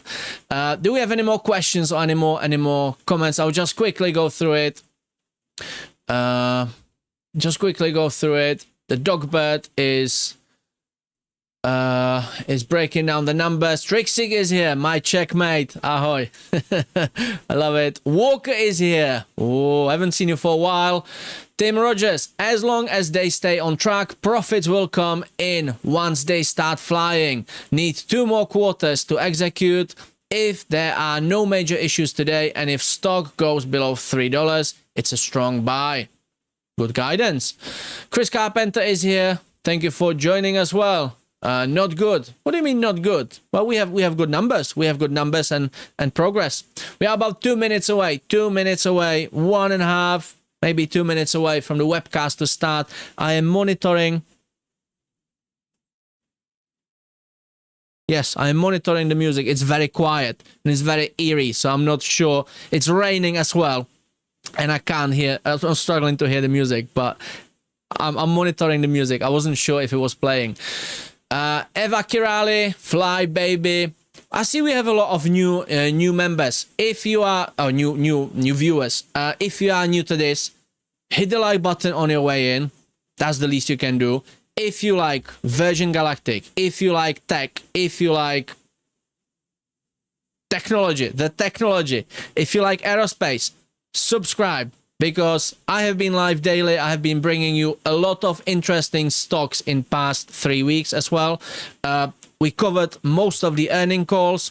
Sensei is live every morning. He gives you the market forecast. He gives you chart analysis. If you are into crypto, Sensei is our crypto expert. And when Martyn is back, the season 5 will kick off and it will go out with a bang. and there might be a little bang as well, but it will be big. We've been talking, Sensei Martyn and me. Sorry, Sensei Martyn and I. Sorry, Martyn, Sensei, and I have been talking, and the season 5 will be massive. We are now starting the call. The lady is now introducing the call, so I will zip it and I will let you to listen. Grab your popcorn, kick your feet back, sit back, and relax. I messed it up. Just listen. Enjoy. Good luck, everyone. Again, thank you. I will now turn the call over to Eric Cerny, Vice President of Investor Relations. You may begin. Thank you. Good afternoon, everyone. Welcome to Virgin Galactic's third quarter 2025 earnings conference call. On the call with me today are Michael Colglazier, Chief Executive Officer, and Doug Ahrens, Chief Financial Officer. Following our prepared remarks, we'll open the call for questions. Our press release and slide presentation that will accompany today's remarks are available on our Investor Relations website. Please see slide 2 of the presentation for our safe harbor disclaimer. During today's call, we may make certain forward-looking statements. These statements are based on current expectations and assumptions, and as a result, are subject to risks and uncertainties. Many factors could cause actual events to differ materially from the forward-looking statements made on this call. For more information about these risks and uncertainties, please refer to the risk factors in the company's SEC filings made from time to time. You are cautioned not to put undue reliance on forward-looking statements, and the company specifically disclaims any obligation to update the forward-looking statements that may be discussed during this call, whether as a result of new information, future events, or otherwise. Please also note that we'll refer to certain non-GAAP financial information on today's call. Please refer to our earnings release for a reconciliation of these non-GAAP financial metrics. I would now like to turn the call over to our CEO, Michael Colglazier, and the agenda for today's call that can be found on page 3 of the earnings presentation. Good afternoon, everyone. We have much to cover today, with important progress updates on our spaceship program and a company-wide pivot toward operational readiness as we prepare to enter 2026. We remain full steam ahead, bringing our new spaceships into service. We continue to make excellent progress across the many elements of the program, and the number of outstanding items on our production checklist continues to decline with each passing week as we knock out the work. I'll start the call highlighting progress within our spaceship program, including major milestones being crossed and proof points supporting our flight rate and reusability assumptions. I'll share insights on our preparation for the launch of commercial service in Q4 next year, which is just a short year or so from today. I'll then pass the call to Doug for updates on our Q3 financial performance and a look ahead. Before diving into the details, I'm pleased to share the expected dates for flight test and our first spaceflight remain essentially unchanged from our prior forecast, with our flight test program expected to begin in Q3 and our first spaceflight in Q4 of 2026. I'll note that we are now using Q3 instead of summer and Q4 instead of fall, as we've had feedback from customers and investors in the Southern Hemisphere who point out that fall in the U.S. is actually spring in other parts of the world. Shifting to quarters helps make this more clear. Last quarter, we shared expectations for a modest extension of our critical path due to complexity in manufacturing a large part within our fuselage subassembly. That particular part, the lower skin of our forward fuselage, arrived in our spaceship factory earlier this month, well within the time extension we had expected, which is great news. Since last quarter, the fuselage has been and continues to be the pace-setting subassembly that drives the critical path of our spaceship program. Our team is focused intensely on resolving the manufacturing and supply chain needs of the fuselage with strong results, and we are currently forecasting the first fuselage to wrap up just a bit earlier than we expected last quarter. Over the last 3 months, we have seen the expected completion dates of our wing and feather subassemblies shift modestly to the right. However, both of these subassemblies remain ahead of the critical path, and the shifts, therefore, are not expected to have an impact on our flight dates. I'll share detail around the main issues we've been tackling, how we've resolved them, and insights into remaining items on our watch list as we get into the call. On page 4, we've provided a link to the new Galactic 10 video that released this afternoon, as well as links to our recent episodes of our We Build Spaceships series. These short videos provide an excellent visual rundown of the program's latest accomplishments. Let's start the program update on page 5 with the structural parts that make up the spaceship. You'll recall our spaceships are built with 3 major structural subassemblies: the wing, the feather, and the fuselage. This page highlights progress on the wing, shown here with our team in the spaceship factory fitting the wing skins onto our first ship set. This group of skilled technicians is excited and proud of the work they're doing, and they are showcasing how the investment we put into production tooling is paying off, as the precision fit of the spaceship parts allows them to advance the assembly process smoothly. The wing in this image, which is destined for our first spaceship, will wrap up this phase and come down from this tool in December. Even more exciting, parts for the second wing ship set have already arrived in the spaceship factory and will immediately start to load into this wing up tool as soon as the first ship set moves forward. Moving to page 6, I recently visited Bell Aerospace's facility in Fort Worth, Texas, to see the progress they've been making with our second major subassembly, the feather. Bell's rapid production team has done incredible work leveraging their expertise in high-temperature composites and tilt rotor assemblies to deliver one of the most unique and important parts of the spaceship.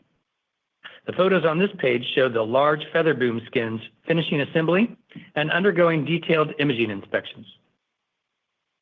On page 7, I'm very pleased to share the first complete ship set of feather boom skins have all been delivered to Bell's final assembly facility. This is a major milestone, and Bell's top flight manufacturing technicians are already hard at work building the feather assembly that will become part of our first spaceship. Just like I described with the wing, the parts that will make up the next feather assembly are fast following, so the second ship set can start assembly as soon as this first feather ship set is sent off to Phoenix, where it will combine with the wing and the fuselage. Moving to page 8, the major elements that comprise our third major subassembly, the fuselage, have also been making good headway, although, as I mentioned before, this part of the ship is driving our critical path. Broadly speaking, the fuselage has 3 major sections: the oxidizer tank, which sits in the heart of the fuselage and carries the liquid oxidizer used by our hybrid rocket motor system to power the spaceship; the forward fuselage, which houses our pilots and astronauts; and the aft fuselage, which houses the hybrid rocket motor itself. On page 9, I'm going to start with the oxidizer tank, because our rocket systems team just passed a huge milestone by qualifying this new tank for the entire life of our ships. To give a bit of context on this achievement, in our original spaceship, VSS Unity, an earlier model tank had been built and qualified for 40 flights.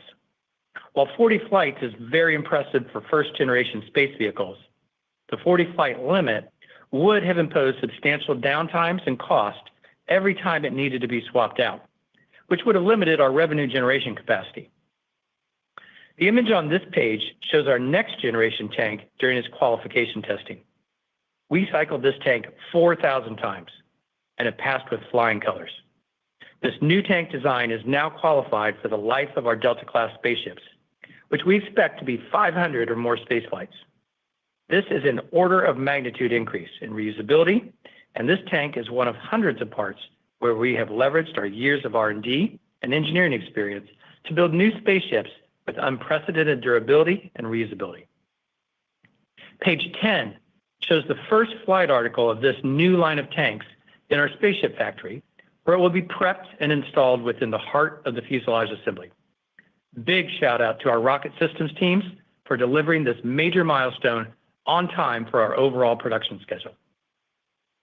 Page 11 shows an image of the lower skin of the forward fuselage section. This is one of the largest parts on the spaceship. It has been the part driving our critical path, and it required a couple rounds of process refinement to get right. This first fuselage skin arrived in our spaceship factory earlier in November and was unboxed with great excitement. Happily, work on the fuselage can now advance with this part located in the final assembly tool shown here. For those on the call who aren't close to carbon part manufacturing, it's helpful to note that the need to resolve manufacturing challenges, like we faced with this fuselage skin, is fairly typical. especially when large, complex carbon parts are produced for the very first time. While time extensions are not desired, they are not unexpected. And as I mentioned earlier, we had reserved schedule contingency for the part fabrication phase, and we have stayed within that contingency. As the premier company defining suborbital human spaceflight, we will always take the necessary time to work out whatever process or design changes are needed to produce safe, flight-ready parts. And that's what we did here. Our partners at Bell had to resolve some similar manufacturing issues with the big feather skins that we discussed earlier back on pages 6 and 7. Those challenges have been sorted by the Bell team, and the time involved in sorting them extended the forecasted delivery date of the feather assembly to Phoenix from late Q4 2025 to the first half of Q1 2026. This push of the feather delivery into Q1 does not impact the timing of our flight test or our first space flight because the fuselage remains the driver of the critical path of our program. On page 12, I'd like to share a couple of the remaining items on our watch list. You'll see in the graphic, we have two skins that make up the forward fuselage: the green shaded upper skin, where the windows are located, and the orange shaded lower skin that we just spoke about. The oxidizer tank I mentioned earlier is located directly behind the pilot and passenger cabin that is formed by these upper and lower skins. You'll also see we have skins for the aft fuselage located behind the oxidizer tank. The upper skin and the aft skins are currently in production and are expected to arrive in the spaceship factory in December. We have applied all the manufacturing process improvements learned over the last several months to the fabrication of these remaining parts. Assuming these parts arrive as expected in December, we'd anticipate our first spaceflight to take place earlier in Q4 of 2026. If these parts need some extra time to resolve, we'd expect our first spaceflight to be later in Q4 of 2026. Moving to page 13, I'd like to highlight some of the areas within the company where we see additional economic potential beyond our suborbital space business. The first of these opportunities sits within our avionics team. Like the rocket systems team I mentioned earlier, these people are world-class and passionate, and their work plays a central role throughout both our spaceships and our launch vehicles. We recently released an episode of We Build Spaceships that focuses on our avionics efforts, and I encourage you to watch it to better understand the scope of this team's capabilities. We have strategically organized both our rocket systems and avionics teams to take advantage of potential opportunities within commercial space that could benefit from adaptations of our products and expertise. The primary near-term focus for both these teams is bringing our new spaceships into service. However, once we are cash positive and have refined our spaceship production process, we plan to pursue incremental business opportunities in these areas, leveraging our outstanding talent and IP. The second opportunity I'd like to highlight is connected with our launch vehicle, Eve. An outstanding team of engineers, technicians, and pilots were behind a terrific upgrade program for Eve, and they recently returned the ship to the skies above New Mexico as shown on this page. This group executed on time and under budget while substantially improving Eve's flight interval and inspection program. I'm excited to say our launch vehicle is now capable of flying spaceships on successive days, and we're planning to ramp to an average availability of 3 to 4 flights a week.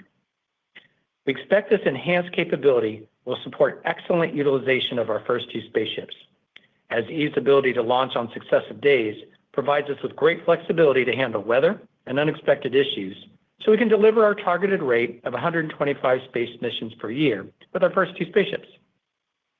With this upgrade, Eve will have potential to support additional missions that demonstrate the capabilities of Virgin Galactic launch vehicles.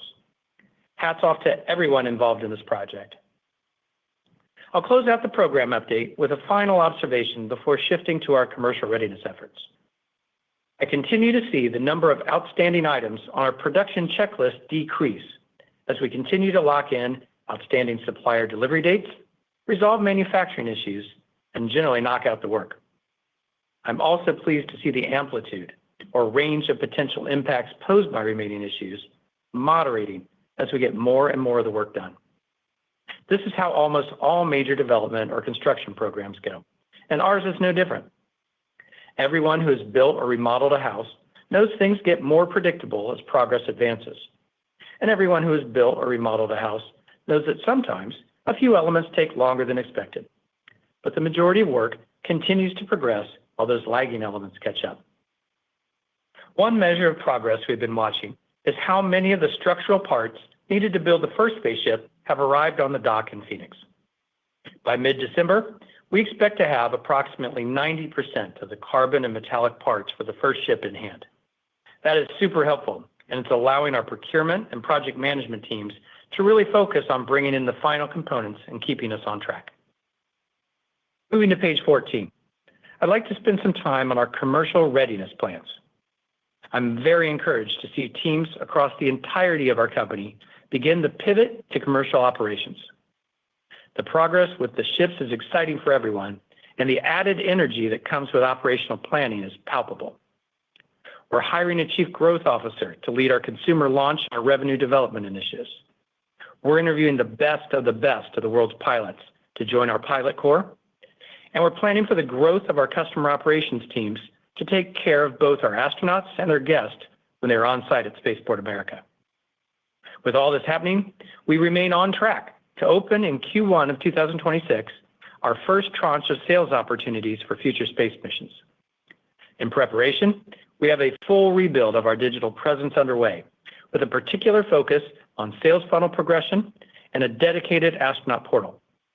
We'll unveil our new digital presence in the new year, although the astronaut portal will always be a special and private experience reserved for those within our community of astronauts.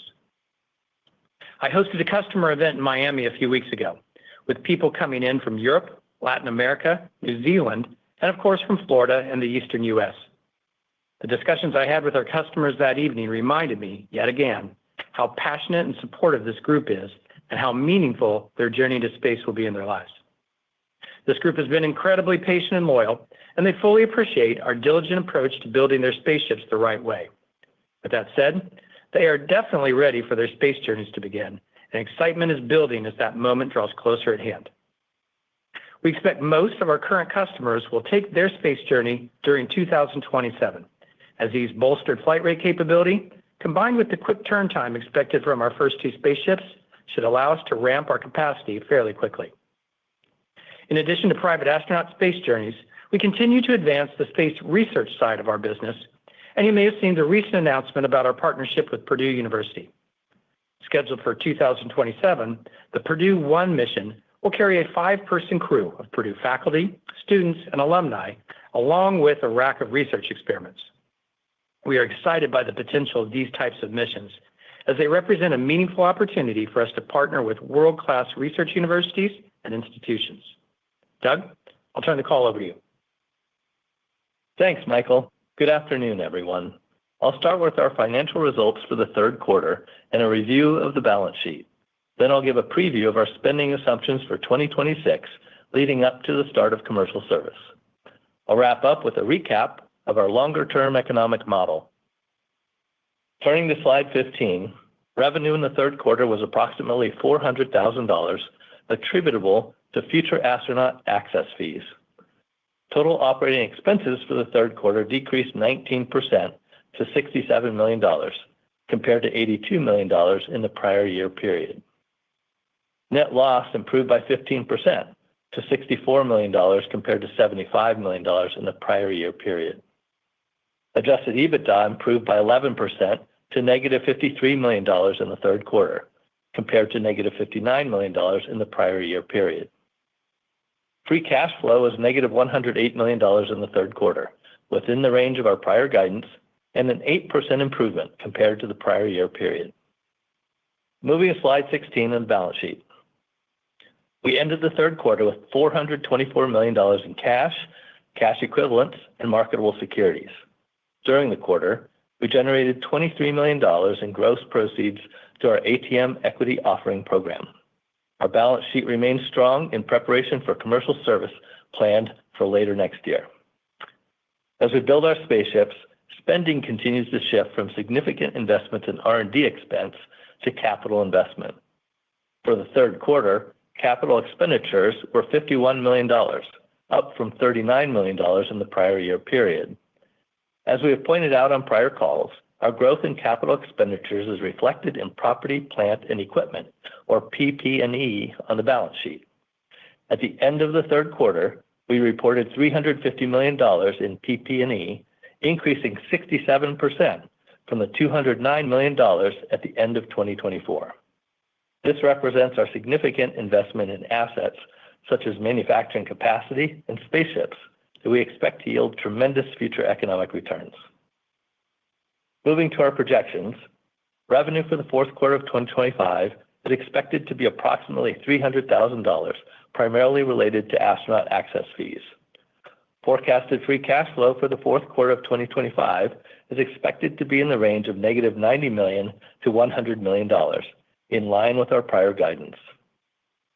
Spending trends have played out as expected. Peak spending on tooling occurred back in the first quarter of 2025. Since then, we have reduced our cash spending each quarter. Looking ahead, we expect continued quarterly reductions in cash spending to the third quarter of 2026 until spending begins to rise with the anticipated start of commercial service in the fourth quarter. We know that strength in our capital structure is imperative to our success. We will continue to be very prudent with our deployment of capital, primarily for the completion of our new spaceships as we march toward commercial service. We also expect to receive cash inflows from customers ahead of their space flights. In addition, our ATM equity offering program remains available to further strengthen our balance sheet as appropriate. We're making excellent progress toward delivering the powerful economic model that we have shared with you before and is shown on slide 17. As we refine our operating plans for 2026 and 2027, we continue to see the economics of the model holding true. With the initial fleet of our two spaceships, capable of an anticipated 125 flights per year in a steady state, and using our most recent ticket price of $600,000 per seat, we expect to generate approximately $450 million in annual revenue at high margins and yield approximately $100 million in adjusted EBITDA. Moving beyond that, we foresee significant economies of scale with the expansion of our fleet. By adding a second launch vehicle and two more spaceships, we expect to grow annual revenue to approximately $1 billion and yield approximately $500 million of adjusted EBITDA. We are very excited about the substantial progress we are making to achieve this highly profitable business model. With that, I'll turn the call back over to Michael. Thanks, Doug. Let's close on page 18. It's been a big quarter for us. Strong progress is underway in our spaceship development efforts, and I'm very proud of how our team has made such a superlative effort to bring us to this point. Everyone at Virgin Galactic, along with the dedicated teams at Bell, Carbon, and our suppliers, is hard at work to deliver the dream of accessible spaceflight. It's fantastic to see that dream becoming more tangible and more inevitable as each month goes by. Let's open the call for questions. Don't go anywhere. This is the most important part. You will hear some unprompted questions. You will learn a lot from this. I also have put a new poll in the chat. Wherever your chat is, up, down, left, right, wherever, please take a part. This will give us better feel for how happy you are with the guidance. Listening to the call, is this a buy, hold, sell, or undecided? Thank you. And our first question comes from the line of Greg Conrad with Jefferies. Your line is open. Good afternoon. Maybe just to start, I mean, you mentioned opening the first tranche of sales in Q1 2026. Any other initial observations on size of that tranche or how you're thinking about flight price on reopening? Hi, Greg. It's Michael. Price, we haven't said it publicly, but I continue to expect it will be higher than the price, our last published price, which was $600,000. And I think that is likely to be a trend you will see. So to your second question on volume, I used the word tranche of sales specifically. We'll put a quantity out, we'll sell that at a price, and do that assessment as a good kind of yield management, revenue management group would, and then reset the price for the next tranche. And I think we'll do that. Our expectations is that will likely stair-step itself upward, but we'll do that tranche by tranche. And then just as a follow-up, I think you also mentioned, majority of the backlog of astronauts, winding down in 2027. how are you thinking about the ramp and flight cadence and maybe implications for 2027, just given it seems like, end of 2026, a lot of those flights will be moving forward? So we'll probably continue to use metrics we talked about a long time ago as we were preparing for our first flights. What's the flight per month that we achieve as a company, and what's the revenue per flight? And so I'll focus on flight per month here to your question. The ships that we're bringing forward when they arrive at Spaceport America, I'd say the ships themselves and the status of the maintenance team will be prepared for them to meet the cadence we've talked about. So, if it's 125 flights a year, roughly we're talking a 12 flight per month metric. So the machines will be ready to do that. We will choose to, I'd say, ramp our operations in a prudent fashion. So we'll probably start with 1 flight a week, and then we'll move to 2 flights a week, and then we'll move up to 3 flights a week. And I would expect that progression to take place roundabout over the first 2 to 3 months of operation from our first space flight. Thank you. Thanks, Greg. Our next question comes from the line of Oliver Chen with TD Cowen. Your line is open. Hi, Michael and Doug. Regarding the Q3 2026 flight test plan and also the Q4 commercial launch, how would you prioritize the different risk factors that you're looking at that could yield variability in your expectations, given that you called out a few different items? And then on the oxidizer tank and qualification of that, should we understand some implications for how that could positively benefit margins as well as cost savings? And third question, I think you mentioned avionics. Would love your thoughts on what that opportunity may look like and why you could be well positioned there as well. Thank you. Thanks, Oliver. Doug, I'll start on some of these. So let me go ahead and go phase by phase, Oliver. So I called out on whatever slide that was, the upper skin that is left on our fuselage and some of the aft skins are there. And what's nice is to be able to narrow down, like there aren't that many carbon parts that we're actually waiting on to get into our factory. There's some smaller piece parts coming, but those are the 2 big ones. And I flagged them and just tried to be transparent to everybody. We expect those to roll into December and stay on path. We've put all the learnings we've had from our original spars a couple quarters ago to the fuselage part a quarter ago. So we expect those to come out. Until we've got them in our hands in the spaceship factory, we won't have all of that risk removed, but we feel comfortable enough in the variability of those parts to say one way or the other, we still expect our first space flight in Q4 of next year. So that's kind of on, I'll call it the critical path of getting the carbon parts in. We've been having amazing success as we have the parts in. The fit and finish of these as they go into our tools are letting us move better and more efficiently than even we had hoped. So that's really good news for us at the assembly level. So I'm not flagging a high degree of risk in the assembly of those parts into the spaceship. So that puts us moving towards getting to flight test in Q3. So between finishing the building of the ship and the start of flight test in Q3, we do a lot of ground testing. We are mostly checking all the systems as they integrate onto the ship. Are they all working and performing as expected?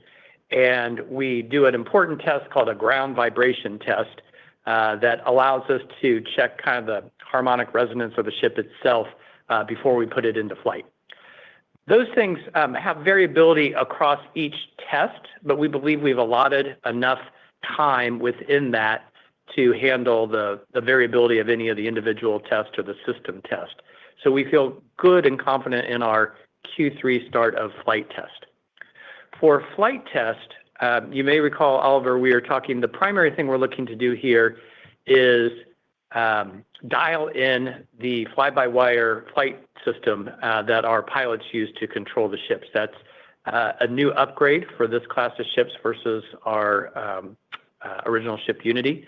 And we've been doing all sorts of work offline to prepare for that. And we've given ourselves enough flights in the flight test program to move through there. So we believe we are doing both the things offline in test benches, offline in an integrated fashion in our Ironbird facility, which we've talked about, kind of building a spaceship without the skins, that we are testing all the mechanical systems and electrical systems on that way ahead of time. Then we'll do a full integrated test in our factory in Phoenix ahead of time, so that when we get to flight test, we want to be verifying that everything is working as expected. That's really what we're doing, as opposed to learning. Unity's flight test was all about learning. These ships' flight test will all be about verifying. So hopefully that gives you a sense of remaining risk and how we're managing them going forward. You talked about the tank, one of many examples where we have re-engineered, kind of part by part of this ship to add durability, longevity, which together, equals reusability and asset reutilization, and takes down the cost, both the variable cost, but especially the fixed cost of creating these spaceships. So that tank is one of literally hundreds. One of our Galactic 10 moments, I don't remember if it was 8 or 7, Mike Moses talks about a pneumatic pressure valve. That was qualified to allow us to have a part that now lasts for the life of the ship. Unity's version of that was not at all a life of ship piece, and it took a lot of maintenance and inspections between flights. Almost every carbon part has been rebuilt in this way. So the total, as that plays out economically, is it allows us incredible reusability, right? You've heard us say 500 flights per ship. That's, we think the structure of the ship probably will go beyond that, but we're calling it that as now. These tanks and these pneumatic pressure valves, the carbon parts as they come out, each one is just kind of checking the box for us that we've designed this the right way. So I think you mentioned, does that give us cost savings? What it does is really validate the economic model that Doug was talking about. I think we put a version of that inside the deck again. But the cost assumptions that we put into that model, more than a year ago now, I think, are really kind of validating as we move forward with things like this tank. And lastly, Alvar, you talked about avionics. So these are, I think you're aware, all the electronic systems that are there. A lot of times these are very well done for aviation, the aero side of aerospace, and I'd say adapted to space. In our case, we are building these ourselves, and they are optimized for a space environment. And that means, when I say optimized, that means they are fit for purpose. They are incredibly robust. They're incredibly durable. The systems themselves are doubly, triply redundant, and they're lightweight. And that combination is what's needed as people are trying to get high, whether that's high into space or very high altitude into things the government would want. I think there's opportunity for us to use our special expertise with that team. Now, that team needs to stay focused and getting our spaceships built right now, but I'm excited for letting them loose once we get that done. Hopefully that answers your question, Alvar. Yeah, it does. One quick follow-up, Doug. The operating expenses were better than we had expected. Was that in line with your expectations? And you have been on that process of capitalizing. Was that similar to what you were planning to do with capitalizing the expenses? Thank you. Yes. Hi, Oliver. So yes, it is it's in line with our expectations because the guidance we gave was to be between 100 and 110 million of negative cash flow for the quarter, and that included an assumption around CapEx that came in line with our expectations. And so yes, you've seen that conversion over time. There's been less OpEx and more CapEx as we've been building out the spaceships, and we're capitalizing those costs. And that's the trend you're seeing. You'll see that continue for a little bit longer as we wrap up the work in manufacturing, and then you'll see a ramp down in CapEx happening out here in kind of the middle of 2026. And I wanted to just come back to one more thing you asked about the economics of the tank, the oxidizer tank, and how that helps us. One of the real benefits is by having a longer life tank, one that lasts the whole life of the spaceship, is we don't have to replace it during the life of the spaceship. So, before the tank we had, the previous design lasted it was only qualified for about 40 flights. And this tank sits in the middle of the spaceship. So to replace it means opening up the spaceship, taking out that tank, putting a new one in, which interrupts commercial service. So it's not so much the cost of the tank, that's a factor, but being able to continue to operate, not have an interruption to do a major maintenance event like that is a big deal. Hey, thanks a lot. Happy holidays. Thanks. Same to you, Oliver. Our next question comes from the line of Michael Leshock with KeyBanc Capital Markets. Your line is open. Hey, good afternoon. Wanted to ask on the competitive landscape and potential TAM for research flights. Of course, you have the ISS for microgravity research, but also more financially viable and accessible options like suborbital parabolic flights. Could you talk about the differentiators of your research offering versus peers, and how big do you think that market could get longer term? There are a few things in that category of differentiation. One that's very meaningful, part of what is exciting for Purdue as an example, is it's functionally a little laboratory where the scientists and researchers can go along with their experiments. So you can't do that on a sounding rocket, and it's super expensive to try to get up to the ISS on that. So the ability to fly and travel with experiments is very, very meaningful. So that's one. The quality of microgravity environment is one of the things that has been a big differentiator from the scientists that have flown with us in the past, and that continues to be a huge attractive element, especially versus parabolic flights and things like that. It's just an entirely different level. The opportunity for research to be done in a frequent and repetitive nature to build the data set is also incredibly important. And whether that research takes place on our spaceships as we go with unprecedented frequency to space, or whether it's something that needs to get up to high altitude, which our launch vehicle does on every flight, the ability for us to put experiments and equipment on our ships to build a data set, we will have, I think, kind of unparalleled capability to build those data sets up in ways that just haven't been possible before. And so we think there's really interesting opportunity for research institutions, which we're very excited about Purdue and dynamics like that, where you're really combining not only the science and the research, but just the fascinating interest of alumni groups from an engineering organization like that. So that's a category that I think is very interesting. But also just broadly, there's so many things that I think government research groups have the opportunity to do here. Hopefully that gives you a little bit of sense there. I think the volume of this will stay in balance with our private astronaut capacity as it pertains to the spaceship. But I think our launch vehicles also have capability to do some really interesting testing as well. Great. And then just wanted to ask on weather, is that a limiting factor for flight cadence? I know you've incorporated weather in all of your projections, but curious if you have any assumptions for how many days per year would be considered launch eligible days on average. Thanks. Yeah, I may not have that number exactly in my head. First, I'll start off. One of the joys of flying from southern New Mexico is it's sunny, 85% of the days of the year. So, and the conditions we need to fly really just need to be good for a few hours of the day. That's usually in the mornings, but we have a degree of flexibility there.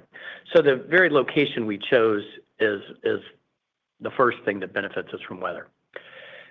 There will be weather. It'll rain. It'll be too windy. There'll be a monsoon that blows through, and we expect that. And one way to give you context to your question, if you look at our flight capability expectations for each spaceship, right? We expect each spaceship to be able to fly twice a week, so roughly 100 flights a year per. And we have two of those spaceships. You can say, okay, we have spaceship capacity, that's 200. We look at our launch vehicle. We've talked about the launch vehicle ramping up to 3 flights a week. We continued to do work on that vehicle with fantastic result. So we think there may be some upside there, but let's, for this discussion, just keep it at 3 flights a week. So that says the launch vehicle roughly has 150 flight a week capacity, and we've been sharing 125. So that difference there between, let's say that if we were limited to 3 flights a week on the mothership, and we may have upside there, we're giving ourselves, 25 flights of yield loss across the course of time in an environment where weather's usually good along the way. Now, the real question here is, well, let's say you have a rain day. So, Mike, you're supposed to fly on a Wednesday, and the next group is supposed to fly 3 days later, right? Thursday, Friday, Saturday. If it rains on Wednesday, we don't want to just scrub your flight. I'd rather have you go on Thursday, or if it rains 2 days, I'd rather have you go on Friday. Or worst case, I'd rather have you go on Saturday and have the Saturday group go on Sunday. And one of the things that we're so excited about with our launch vehicle Eve is, while we believe it will average 3 to 4 flights a week as we ramp that up, we can't actually fly it back-to-back days. So if it is going to rain on a, let's say back to the Wednesday, Saturday piece, it may be that we choose to fly on Thursday and Friday instead of Wednesday and Saturday, and then get our ships back on their general maintenance cycles. So we're giving ourselves a lot of flexibility with the capabilities of these ships to work around weather that will inevitably come up. Hopefully that gives you some context of our stated targets. Great. Thanks so much. Great question and great answer as well. And again, if you would like to ask a question, press star, then the number 1 on your telephone keypad. We'll take our next question from Luis Raffetto with Wolf Research. Your line is open. Hi, thank you very much. Hello? Hey, can you guys hear me? Yes. Great. Maybe just to follow up on that last question, should the Purdue research mission, is that sort of the typical research revenue, or is there any reason that would be different from what we've seen previously?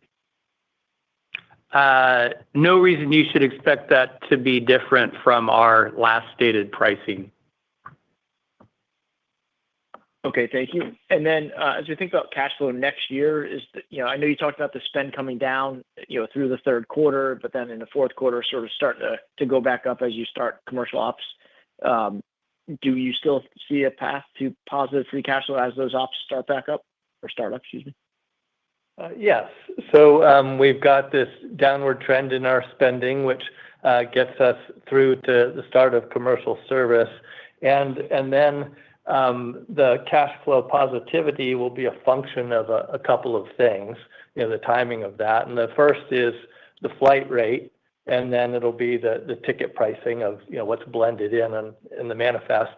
But the key is getting to commercial service, getting the 2 spaceships in operation. And Michael mentioned that the second spaceship would be coming fairly soon after the first one, and we would be able to get to these flight rates that get us to the cash flow positivity within 2 to 3 months after the start of commercial service. And so at that point, depending on what we are doing with the ticket pricing, how the passengers are moving through, because we have some tickets from the past that are more like 250,000, and we have more recent tickets at 600,000. Depending on how those blend in and that progresses, that will define the exact timing of the cash flow positivity. But the key is the flight rate, and it's looking good. Thank you very much.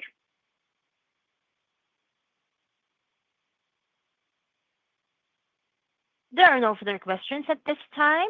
Ladies and gentlemen, that concludes today's call. Thank you all for joining, and you may now disconnect.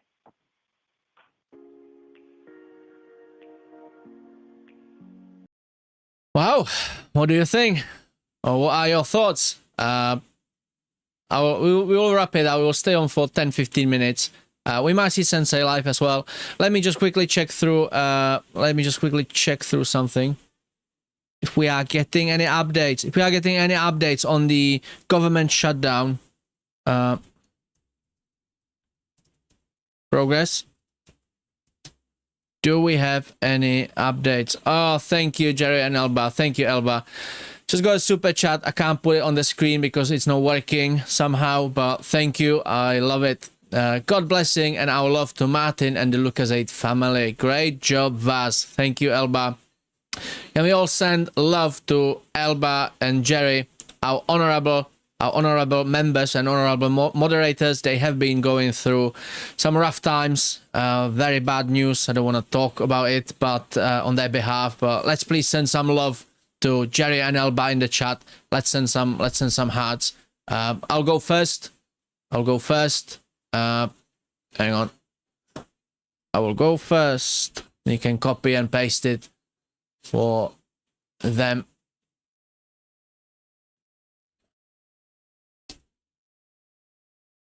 Let's light up the chat. Let's light up the chat for Jerry and Elba. Right, I'm quickly monitoring the news.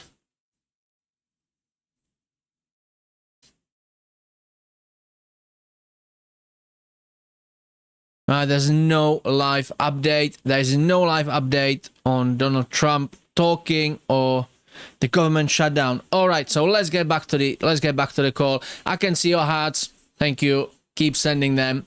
Elba is watching. They need our support. Right, so what we've got here. We are up. After hours, we are up. This is telling me the market and the investors are fairly content with the guidance. I'll close the poll. We are running the poll. Are you happy with the guidance? Is it a buy, hold, sell, and undecided? I will leave this open for another 2-3 minutes, and we'll close it, and that will give us good feel on what are you feeling. If you are happy as an investor with the guidance or not. We've been through it before the call. The numbers are fairly good looking. It's telling me we have steady progress. It's telling me we are on the track. The cash burn is contained compared to the previous quarters. The cash burn is contained. We have a good runway, and we are few quarters away. Excuse me. We are a few quarters away for the restart, or actually 1 quarter away for they restart their ticket sales. And we are a year, maybe less than a year, maybe slightly over a year, but we are not too long away from the operation of flights now. The company is on the track. Yeah, I got some solid. I could feel the energy. I could feel the confidence. Not overconfidence, as somebody mentioned in the chat, but it was solid, fundamental, and reasonable update. So let's have a look at the chat. What are you thinking? Let's come back to you. And see what you are thinking. Right, let's pick it up. Let's pick it up from yes. Tedave is here as well. Thank you very much for joining. I haven't seen you on my show either. That's great. Hope you are having a good time. Nice coverage, Vaz. Wondering if you see a short squeeze anywhere near term. Thank you for the appreciation. As I said before the closing bell, the short interest was between 18 and 19%. We got multiple sources. I actually checked this with Sensei and Martyn, so we got multiple numbers. It's between 18 and 19%. The volume was average. I don't think we will get a squeeze tomorrow. We got good guidance. We didn't get any groundbreaking news. We didn't get any breakthrough update.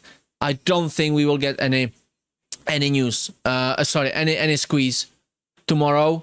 However, if the markets keep crashing, if we are entering even a short bull market, the interest can go up. the short interest can go up, and we can have much bigger leverage. And then we can get progress and update from the company, or we can have a good day. Somebody will buy a big portion, and that can all trigger it. I don't think we will see it in the next few days, but it's still on the cards. Jerry and Elba, may the Lord bless the Lucas8 family this evening. Thank you, Elba. Brian Bynum, okay. Stadavi, okay. We've got a super chat from Abby. Thank you, I appreciate it. Hope you have enjoyed tonight's show. Zach is greeting to Jerry and Elba. Have you got your astronaut suits on? Brian, best wishes, Jerry and Elba. Yes. Richard Garcia, this stock is greatly undervalued. Should be at $20 a share. Well, probably pre-reverse stock split, it would have been. I do not detect overconfidence, just true objective reasoning. Go SPCE, says Brian Bynum. Yes, I agree. I second that. I would agree, Brian, says RB. Eva says, today is the year-to-date turning point according to the graph, the chart. Higher local highs and higher lows.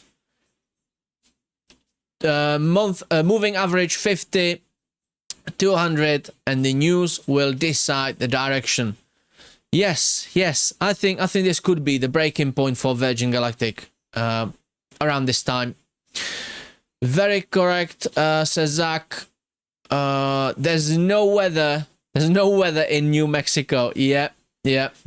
We got update from Brian and Zach as well. Just summer and February. I love it.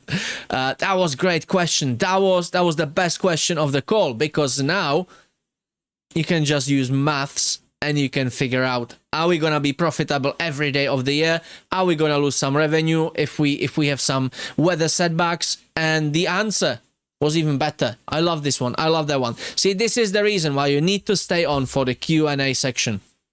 They wouldn't have said this on the call because they probably don't think it's important, or they know it and they don't realize we don't understand this yet. Now we do. So this is the great part of the Q&A section. Stedavi says, what a great collaboration with Purdue University. I agree. Maybe $10 or maybe 10 days of bad weather. Yeah. They are going to learn so much from Eve to further mothership design. Eva says, Zach, you are the biggest fan of SPCE and Martyn team also. You always around. Wish you luck, Jude. With that amount of shares you have got, you would deserve it. I think Zach would deserve his own aircraft with the amount of shares he's got. Zach says, all year long, weather is great, amazing location to fly to space, one of the benefits of Spaceport America. Yes, I agree. Jerry and Alba, thank you for the super chat. I love it. God blessing and our love to Martyn and the Lucas8 family. Great job, Vaz. Can you just let me know in the chat, when I got a super chat, did it read out and just not show it on the screen, or was it completely quiet? Did you hear any super chats and any subscriptions today as well?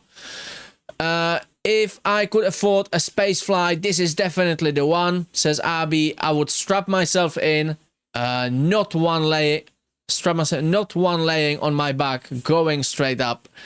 Brian says, yes, Zach, they can put suborbital flights anywhere, unlike orbital vehicle. Eva, it's from the stars. We are sending love to Jerry and Alba. I love it. So many hearts. Tim Rogers. Hi, everyone. I thought the earnings call was very productive. I agree. Meaningful and in a positive way. And great days are coming for SPCE. I second that. I agree with you, Tim. I want and need more shares after today, says Zach. Zach will be shopping tomorrow. Abby says, Tim, hello and agree. Richard Garcia, yes, I want to buy more shares. Abby, great show as always. Thank you for being here. You are making the show. It's just me sitting in the studio staring at 4, 5, 6, 7 screens and a camera and 12 lights. But you are making the show. You are part of the show. You are engaging with me. You are giving me information. We are talking together. That's what I love. And actually, I'm closing the poll now. So, listening to the call and the guidance on the call, is this a buy, hold, or sell? Well, you have spoken. 46% think and see it as a buy. 36% hold. Only 10% is saying sell, and 8% is undecided. So this is telling me the guidance was very good. Thank you, Tim, for your comment. Quiet on super chat. Brian, no super chat read out, unfortunately. Okay, I will have a look what's going on. Abby, it's been a long time coming. However, we need to be patient. Long-term hold for me. Yes, I agree. Shimon Lipinski, they said about start selling tickets. Yes, they did. I believe it's the first quarter 26. Did they say a month when they start? I think it's the next quarter. Baltimore 3 times today. So much for holding. Yes. That's great. Okay. Got a message from Elba. My daughter has left for the stars and heaven. Thank you all. You all are a blessing. Elba, so sorry to hear that. We are sending you love, and we are praying for you. Be strong. Stay strong. You got this. Last months have been very hard for you, but you are the fighter. You are inspiring me, and I love you. You are our greatest, our honorable members. Okay, I think it's time to wrap it up. Thank you everyone for joining me. It was a great event. I loved it. It was one of the best events of this quarter. Yeah, tomorrow morning, join Sensei. He will have some updates for you on the government shutdown. He will have some updates on the XRP ETF launched today. He will definitely have some more news on the markets. Let's have a look what the markets are doing. The S&P is going sideways. Nasdaq is down. Don't get deceived. The S&P, the US 500, it always flips after the closing bell, so it resets, whilst the Nasdaq is on the daily. So that's going sideways, both of them. Bitcoin down, slightly recovering, but still under 100,000 100,000 per Bitcoin. XRP is slightly recovering, and Ethereum is down. Gold going sideways, and silver still holding above $52. SPCE, let's quickly go through the charts. SPCE sitting at $3.45. That is great. We might see a green day tomorrow, but I would still wait. This could be affected by the macro condition. Joby, the stocks we are covering regularly. One of our stocks, our eVTOL stocks. So Joby is down. Joby is very, very down. It's almost 10% down on the day. Again, beaten down by the macro. This can very quickly turn around, and we can see a massive upside, because Joby have got more news coming out in the days that they are daily bringing us news. They'll be flying in the Dubai Air Show next week. No doubt we will hear some business updates and new partnerships on the show as well. We might see Archer. Archer just announced, and actually, you know what? I will bring you the news now. Before we go, let me give you this. Archer Aviation have announced some news. Archer have been quietly test flying in Abu Dhabi. I don't know. I can't tell if this is just one flight, if it's Archer doing the Archer thing, or if it was multiple flights, but we have some footage from Archer. So let's see that as I'm talking. I'm trying to find some more news. I owe you one piece of news from today.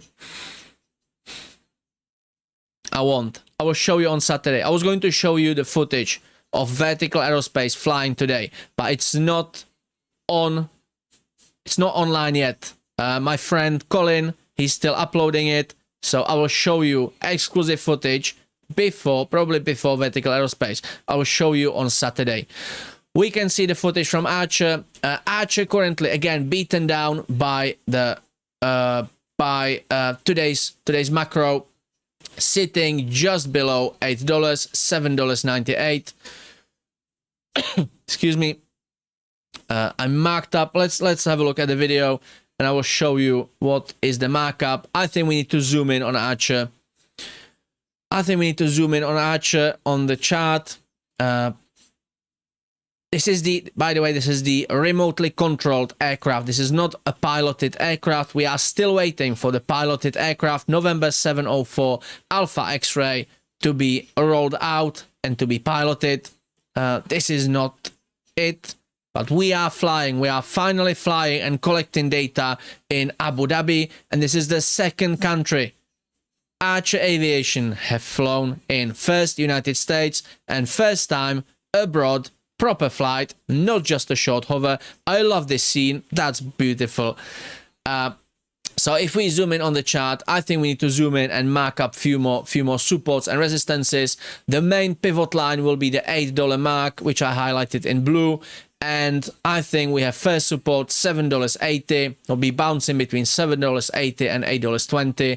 If we have some good news and some market recovery, we can see upside probably to $8.60, and then the next stop will be $9. But the $9 recently has been acting as the biggest support.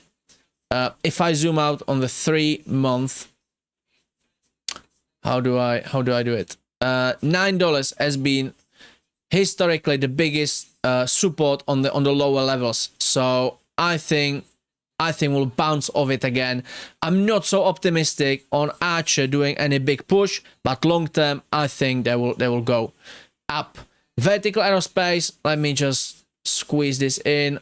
Let me zoom into the daily chart. Vertical Aerospace after hours holding at $4.11. Again, that will be affected by macro. Vertical took the smallest hit today as well on the macro. They have announced their piloted flight. If you still want to stay on, I will wrap this up in a minute, and this event will take you to the news when I told you about Vertical Aerospace flying. It's just a short 10-minute video. If you want to go there, drop a like and watch it. I know we have a lot of Vertical Aerospace investors who missed it before the event, so go there.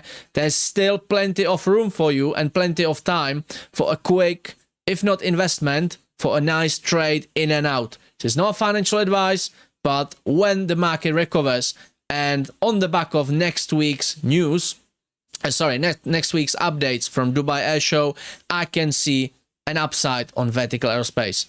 This is not financial advice, just my own investment strategy and how I feel and see the market.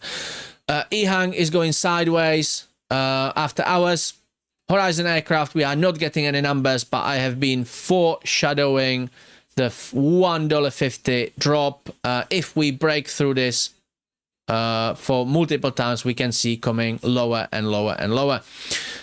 Eve Air Mobility, we are not getting after hours data, but Eve has taken hit as well, and Beta Technologies slightly recovering.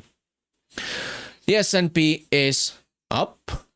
The S&P is up. We have a nice green candle, so we may have some news on the government shutdown. Let me quickly check the news. Let me check multiple sources, and if we don't have any more news,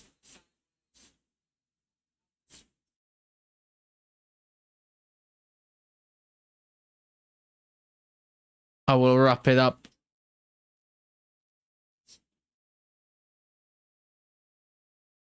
Right, that's it. That's it. I can't see any fresh, hot live news, so we're going to wrap it up. Thank you very much for joining me. I have enjoyed this.